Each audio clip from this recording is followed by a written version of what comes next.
Atensyon lahat ng mga miyembro at pensyonado sa SSS. Kakapasok lang, importanteng anunsyo at abiso mula sa SSS. Dapat alam nyo para ito sa araw na ito ha. Pag-uusapan natin dito sa video. Hold up.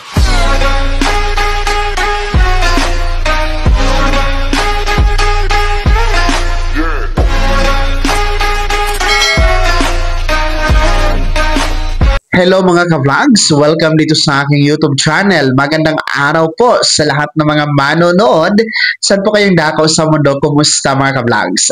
Eto ha, mga miyembro at pensyonado ng SSS, importanteng anunsyo at advisory mula sa SSS para sa araw na ito. Kakapasok lang. Dapat alam nyo po ito. Mamaya-maya tatalakayin natin. Pero kung bago ka pa lang dito sa aking YouTube channel o di kaya hindi ka pa nakasubscribe, abay, click nyo muna ang ating subscribe button na nasa baba. Huwag kalimutan na pindutin ang notification bell, ilagay sa all para updated ka sa lahat ng mga videos na i-upload ko. So eto na nga po, no, madalian lang tayo mga miyembro at pensyonado ng SSS sapagkat para sa araw na ito ang napakahalagang abiso at anunsyo na ito nakakapasok lang po posted sa Facebook page ng SSS kung saan nga po diniklara ang araw na ito September 1, 2025, araw ng Lunes na walang pasok sa SSS main office pati po sa mga lugar na merong branch ng SSS na kasama po sa listahan na inilabas po ng Department of Interior and Local Government or DILG. So ito po ay nakabase sa announcement na mula po sa DILG kung saan nga po walang pasok ang mga opisina at tanggapan ng gobyerno kabilang ang SSS sa araw na ito, araw ng Lunes, September 1, 2025. Ito po ay sa kadahilanan po ng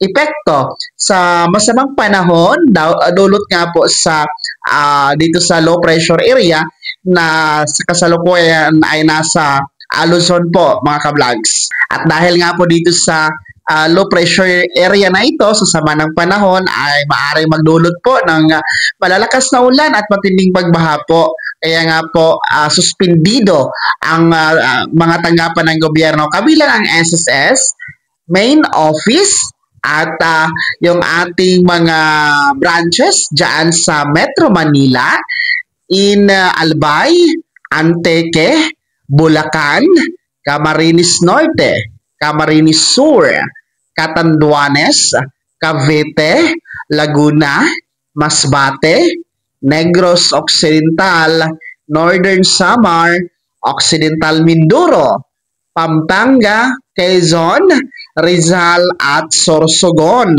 Sabihin mga ka-vlogs, no, ngayong araw po ay sarado, walang transaksyon na magaganap face-to-face, walang walk-in processing po sa mga SSS branches sa main office at sa mga nabanggit ko na mga lugar na mga branches. So kung meron po kayong mga transaksyon, no, ipagpaliban nyo muna sa araw na ito sa mga branches na yan at pwede naman po ito gawin bukas dahil magre-resume po ang operation ni SSS sa mga naturang mga lugar, no, bukas September 2, 2025, araw ng Martes.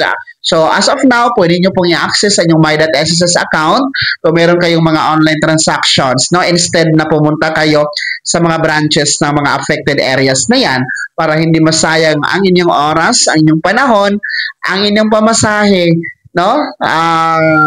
Advice lang po ito sa inyo. Bukas na lang po kayo pumunta sa mga branches na yan kung kailangan talaga mga miyembro at pensyonado ng SSS. Mag-ingat kayo dyan ha sa mga affected areas na yan at laging makinig sa abiso mula sa mga ahensya ng gobyerno at sa LGU mga ka-vlogs para sa kaligtasan po ninyong lahat.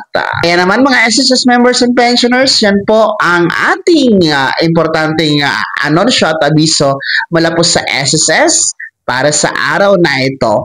Huwag kalimutang mag-subscribe at i-click ang notification bell, ilagay sa all para updated at una sa balita para sa inyo mga ka-vlogs. Maraming salamat po.